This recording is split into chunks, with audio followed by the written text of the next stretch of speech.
General, in the terms of reference of this ad hoc committee, which you've also outlined in your statement, we are mandated to investigate, amongst others, obviously instability within the criminal intelligence of the SAPS, the component of the SAPS, also leadership failures, whether the leadership of SAPS took action to address concerns, and the role of senior management in enabling or preventing these issues. So this is the area where I think I'm trying to focus on. My first question is instability in crime intelligence a new phenomenon that started with Minister Mchunu? Thanks, Honorable Chair. No, it started long ago. You can say even before 2011. That's when the instability started in that division, crime intelligence. So would it be fair or even factually correct to blame all of the problems that are in criminal intelligence on Minister Mchunu? No, it won't be correct. He found the problems there, and yeah. So, General, you're saying that, sorry, in your view, this started a long time ago, before 2011. I'm interested to find out from you what drives this instability in criminal intelligence. In your presentation to the police portfolio committee, you said criminal intelligence had weakened over the years. Now, who weakened it and how did they weaken it? Yeah, thanks, Honorable Chair. It get weakened by some of junior members, but mostly also some of the senior members in the crime intelligence itself. Of course, with the influence from external, other people outside. That's how it got weakened over time. Okay, thanks, General. I really spent some time on this presentation of yours, and at no point does it mention political influence, because you were given a mandate by the portfolio committee to come and present on instability in criminal intelligence. Now, maybe I may have missed it, or it's written euphemistically, but there's absolutely no mention of political interference in your report to the portfolio committee. Why was this, General? Well, I wrote more on the matters that we're dealing with, which is more the disbanding of the political killings task team. And I did refer, I think, somewhere matters around General Khan. So I didn't want to repeat what other people are saying. So, yeah. Okay, I hear you. And I think where I'm trying to go is there's this matter of Minister Mchunu. Let's assume it's an isolated case. But if the reason SAPS and intelligence in particular is weak because of political figures, political parties, I would think that the General would really highlight this to say that we can't function because of politicians and whatnot. And I mean, you raise a whole lot of reasons in your presentation to the to the portfolio committee, but you don't speak about this. Is it because that perhaps it is not as big of an impact, or it wasn't important? If you could just help me understand, General. Thanks, Honorable Chair. The matters that one raised around the matter of disbandment, the matter of General Khumalo. General Khumalo works in crime intelligence, and the Gauteng operations are intelligence matters. So for me, that was sufficient when one raised that. I thought that was sufficient. Okay, thank you, General. So you then went on and you said there have been various attempts to revive the division, criminal intelligence that is, and these attempts were met with resistance. Who was responsible for these attempts to thwart the reforms that you wanted? Like, for example, the issues of the cars, the ghost employees. Who resisted your attempts to thwart and bring about reform? Well, in the past, what the honorable through you, Chair, Honorable Chair, what the honorable member asked is actually there then on the statement you are reading it. So in the past, in 2011, when we were trying to reform the division, who started it, obviously, I would say, is the executive authority that time. I mean, the then minister, and I won't have evidence, but to an extent, probably the president that time. Because when we were doing that, they... Sorry, please be specific. Who was the minister and the president, General? The minister then was the late Minister Mchunu, and the president was President Zuma. So what one says they thwarted the attempts is when we had a plan on how we were reforming the division. We did quite a lot of work, and probably we touched the wrong button maybe, because we even went as far as to themselves, where we took cars they were using themselves for no reason that are from the division. We took them away from former President Zuma. We took car away from former Minister Mchunu. And I'm sure that might have caused a problem. And that's how we were later then targeted and removed. That's where then Lieutenant General Mkhwanazi ended up at home. I ended up at Limpopo. Khumalo probably was lucky he remained, but around Gauteng. So those are the people I would say they thwarted the reforms that we were which it was the right thing that we were doing, I think, because we were making sure that the resources of the division solely only get used to fight crime. I mean, why would a minister drive a vehicle that belongs to the account for no reason? So we claim those things back and we put them. And also senior managers of that division, they were driving also those vehicles, and we removed them. Now, when I take over again now and appointed Khumalo there, we found again that they were given back those vehicles, the senior managers, which in actual fact is one of the matters the Auditor General has been querying. And we again started removing them. This time we had the support of former Minister General Kele, at least he was supporting us, and we started this reform. We're still continuing. Thank you very much, General. So if I'm hearing you correctly, then after the State Capture Commission, you got also the recommendations from the State Capture Commission, and you then found some of these things happening again, but you were supported by the executive authority this time, and will make a deduction that by the president as well. Now, the people who then resisted this time around was now senior management. Am I correct? Yeah, that's correct. That's more senior management, and of course, external. The external will include even some of you.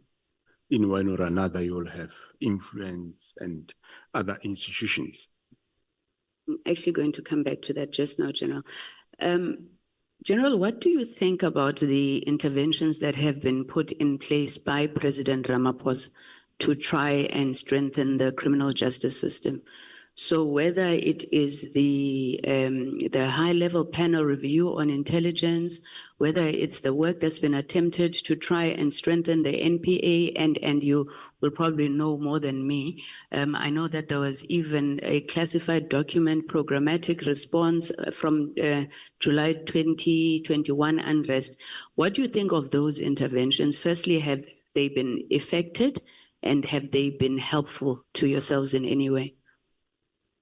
Thanks, Honorable Chair. Yeah, the interventions, Yes, they are helpful, and we start seeing direction. We have done a lot. Most of the departments in the justice system, they improved from where they were. For example, we strengthened public order, which is responsible for policing crowd management. The same division intelligence, we increased the personnel numbers now, and we increased even the numbers of the police. You'd recall the last 3 years, we were given 30,000 for first time in history. We have such a number. So it helped a lot. The cluster is improving. There are, of course, just remnants of problems that are still there that are not that they are insurmountable. We are attending to them. Thank you very much, General.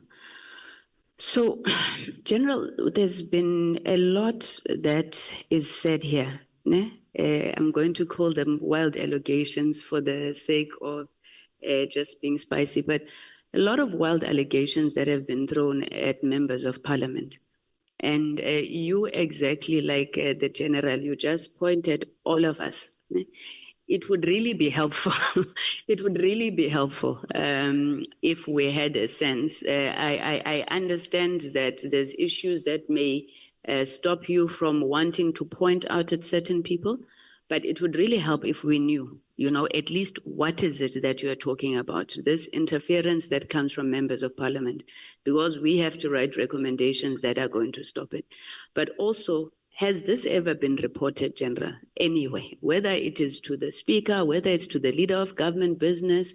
What is it that these members, I would be very happy if you indicated who it is, but if you can't, what is it that they're doing and how have you dealt with it to ensure that it is managed? Thank you. Thanks, Honorable Chair. Well, some of them we want to talk to the various committees, like the Joint Standing Committee, want to report that, but I haven't formally put pen to paper to report them. That I must say I haven't, but it is indeed, yeah, some of, it's not all of you, it's just some of the members of parliament that behave in that manner. But General, don't you think we have these problems because we keep quiet about things like this and you sweep them under the carpet, whether it's political interference from the executive or the legislature? And I know it was said earlier by Honorable Malema that you're very cordial, you try to deal with certain things, but how are you going to deal with them when you are not putting them out in the open, General? Yeah, no, I do agree. I think we need to report them. We'll report them. I'm sure you know. One of them is Honorable Adams, that will always go to the portfolio committee, come with allegations, accuse people of whatever, and somehow it looks like, I'm not sure whether he's a member of crime intelligence or he has sources there or he's been handled there. I don't know. Just giving an example of one member. So yeah, one will write to the speaker and make him aware of those. Thanks. Thank you very much, General. And then my last question on this area is, sorry, General, what oversight mechanisms does SAPS have internally to oversee all of these issues in SAPS? So how would you pick up within SAPS the rotten apples within the institution?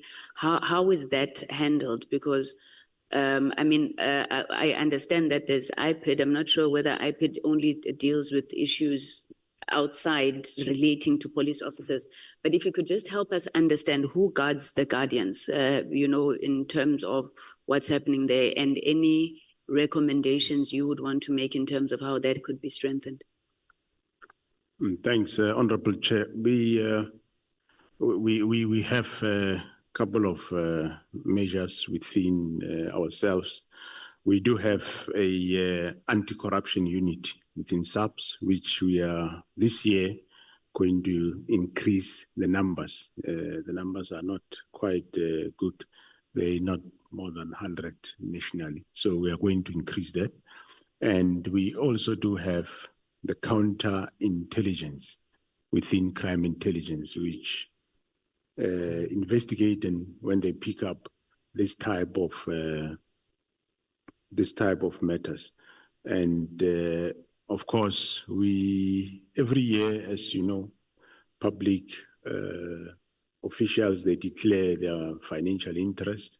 We have audit and risk committee that look at those matters, and also a chief risk officer that will look at all the employees, and where there are red flags, they will refer those matters to either counterintelligence for investigation and verification.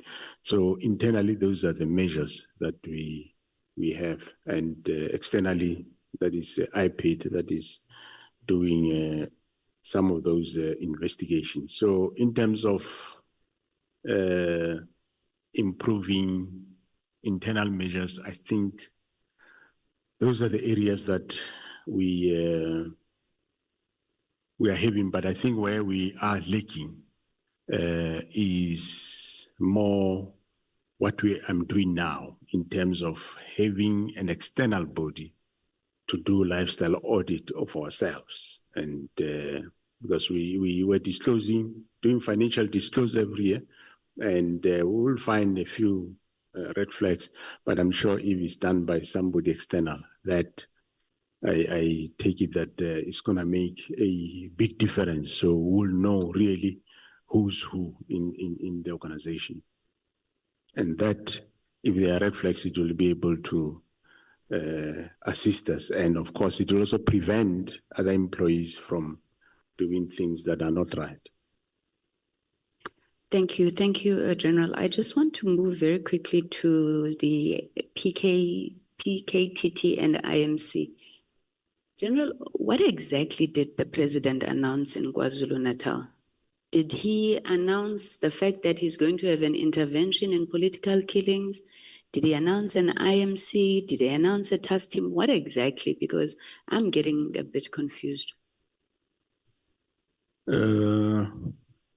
Yeah, I don't have that. I think there is a statement to that, a voice statement to that effect. He announced that he's establishing an interministerial committee that will deal with political killings in KwaZulu-Natal. That's what he announced. And then, of course, and he announced as to who are those, the interministerial committee. Then the interministerial committee was established and it started functioning. Okay, all right. No, I'm clear now. And I suppose you'll agree with me that there's nothing strange or nefarious with an IMC not existing anymore because the term of cabinet came to an end, and an IMC is basically a cabinet committee established by the president. So the fact that after 2024 elections, there was a new government and a new cabinet, it stands to reason that perhaps that IMC no longer exists. Am I right?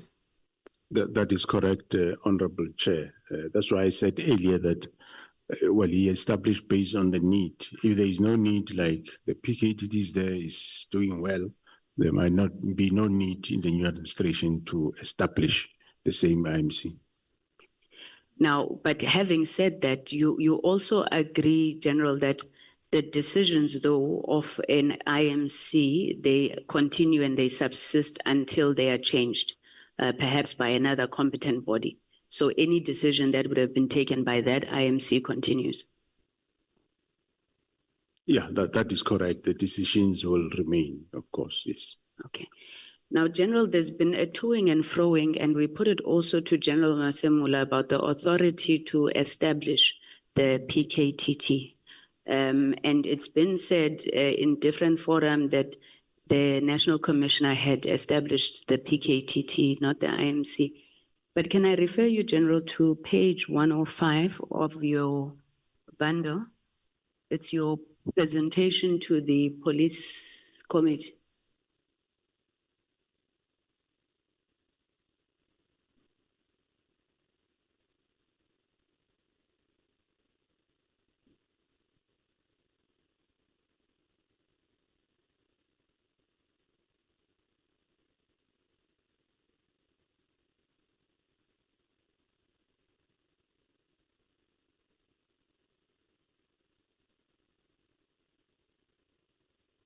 Yeah, it seems to find the 105. If you just go to the, I don't know what volume, guys, volume 3, it's maybe if you just flip general and then you'll see the presentation that you made to the portfolio committee on police. Do you have it there? Maybe it's, I think I found it. please. Yeah, I do find it. Okay, then if you look, yes, if you look at the pages, then 105.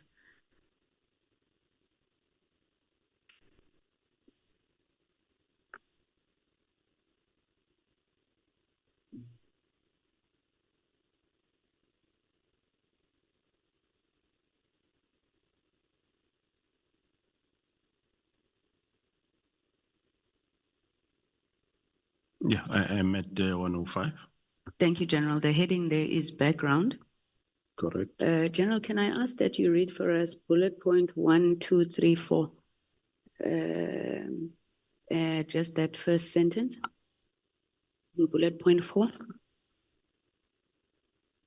It says a decision was taken by the IMC to establish a national integrated multidisciplinary task team consisting of SARPS and National Prosecuting Authority, supported by State Security and Correctional Services, which commenced in July 2018 to implement the now tried and tested analysis-led and prosecution-driven investigation strategy. Thank you, General.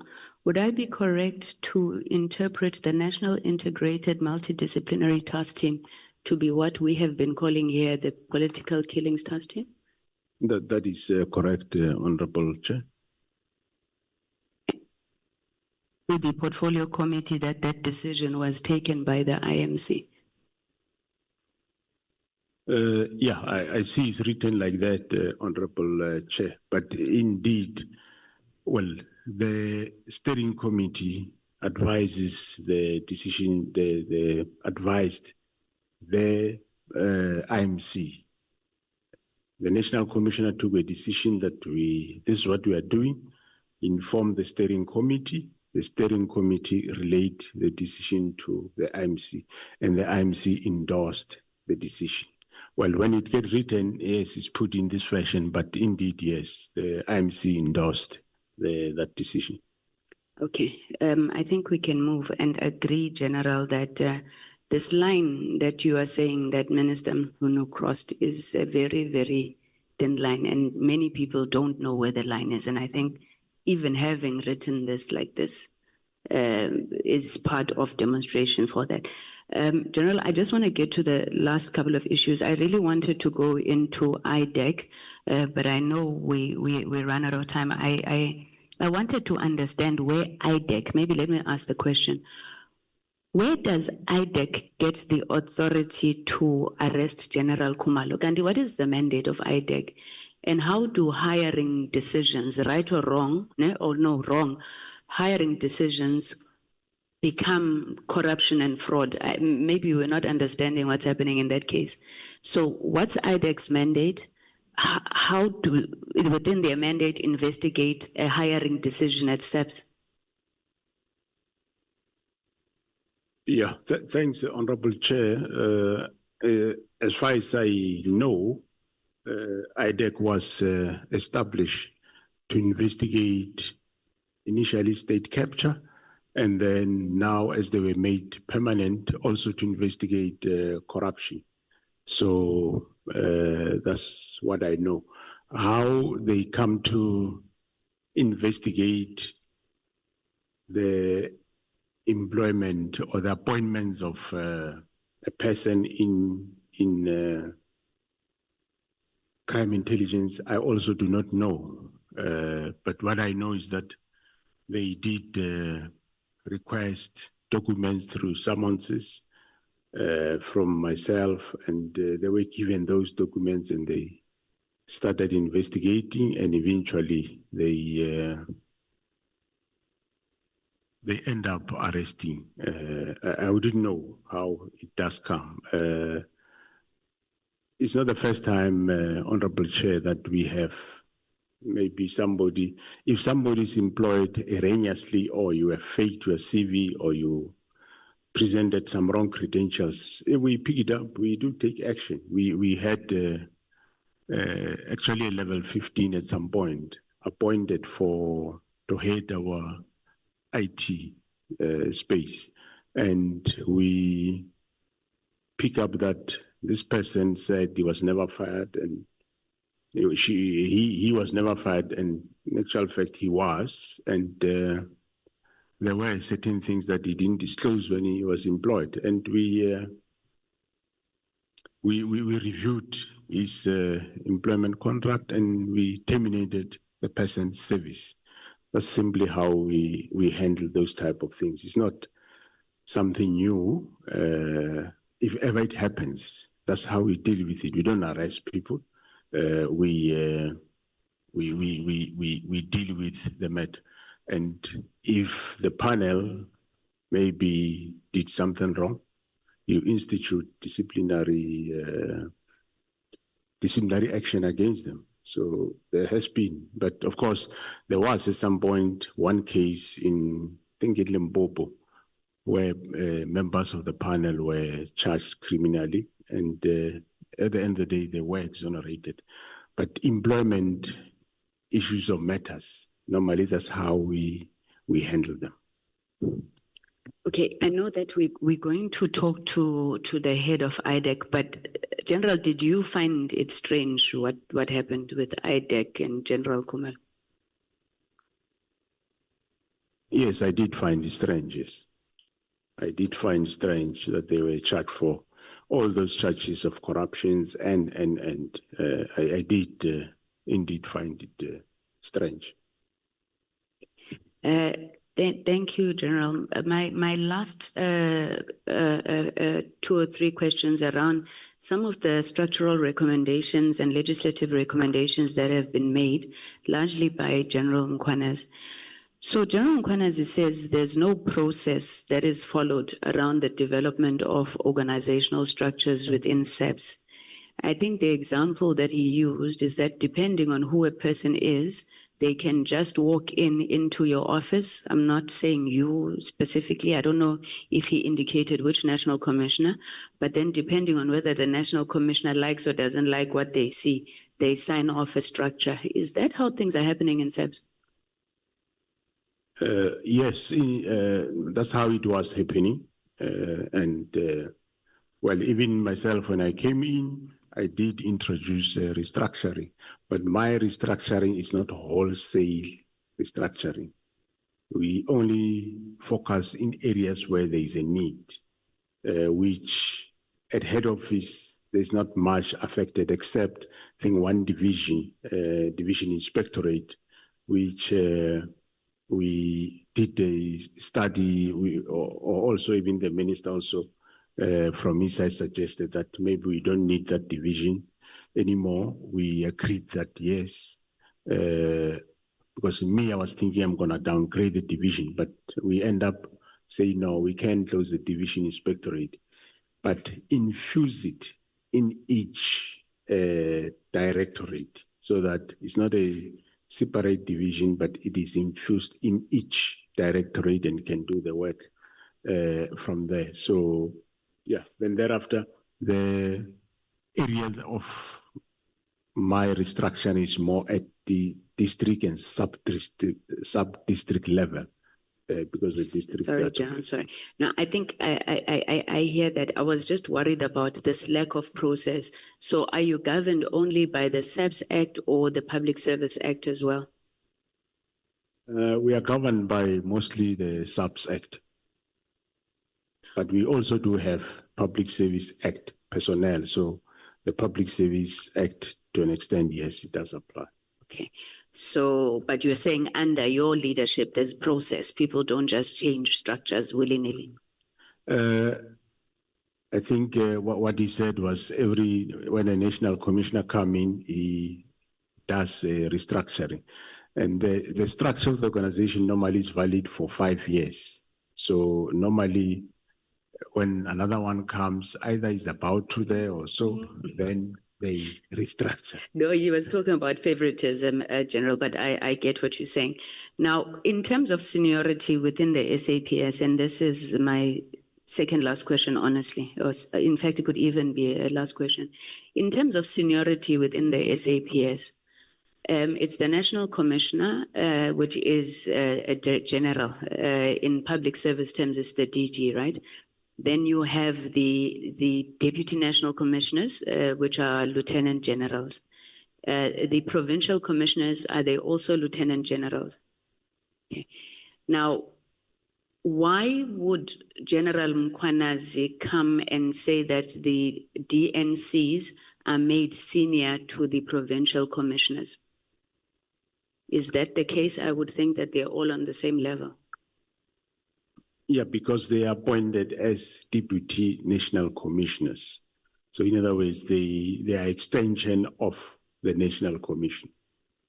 So there is a regulation that has been signed off, which define the seniority, which you'll first find the National Commissioner, and then you find the national head of DPCI and the deputy national commissioners, and then you find the provincial commissioners with the divisional commissioners.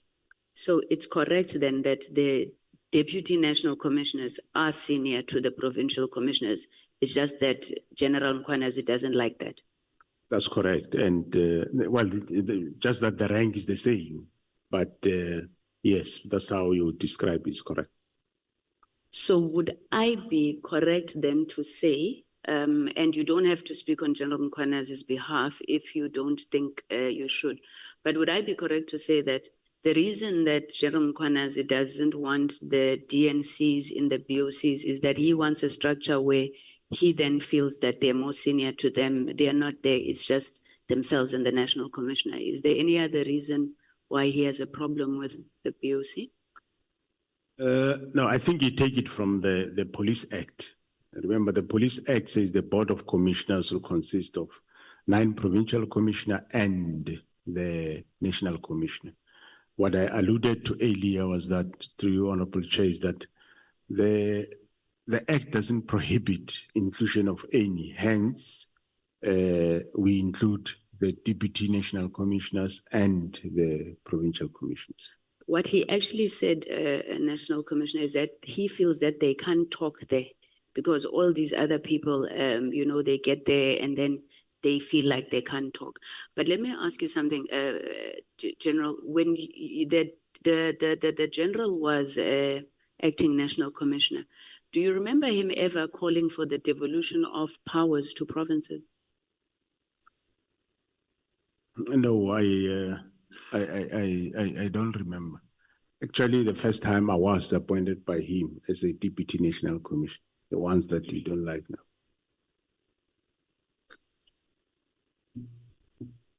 Thank you very much, General. No, let me stop there and say that perhaps then we need to get a sense, Senior Counsel, maybe of the reasons around General Mkhwanazi's views on issues of seniority. Thank